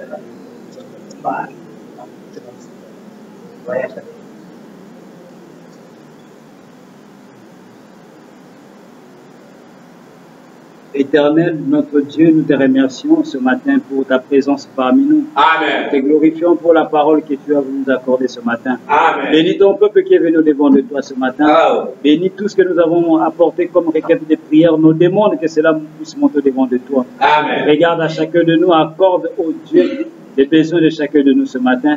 Exauce toutes les prières qui ont été prononcées en ce lieu. Amen. Bénis notre retour, Seigneur Dieu, les jours qui viennent, ce mois qui commence, nous le remettons entièrement à toi. Amen. Que tu puisses nous tenir par ta main qui ne change pas, afin que nous puissions continuer le chemin, Seigneur. À chaque fois que nous trébucherons, que nous tomberons, que tu puisses nous relever, que l'ange du Seigneur puisse camper tout autour de nous. Remettons les enfants à toi, Amen. par ta main puissante. Amen. Que tout plan de l'ennemi contre eux puisse Oh, être Seigneur Dieu, soit leur bouclier, leur armure. Amen, amen, Et que amen, tu puisses, amen. Dieu, les protéger par ta main Amen. puissante. Bénis, ô Dieu, nos familles qui sont au loin, Amen. nos bien-aimés, l'épouses à travers le monde, tes Amen. serviteurs à travers le monde, Amen. les serviteurs, ô Dieu, dans cette ville qui ont prêché ce message ce matin, Amen. nous venons les remettre à toi. Amen. Garde-les par ta main puissante, Amen. protège-les par ta main puissante, Amen. accorde-leur la révélation correcte de ta parole, Amen. Seigneur, Amen. Amen. afin Amen. qu'ensemble nous puissions nous réjouir de ta parole, Amen. Seigneur.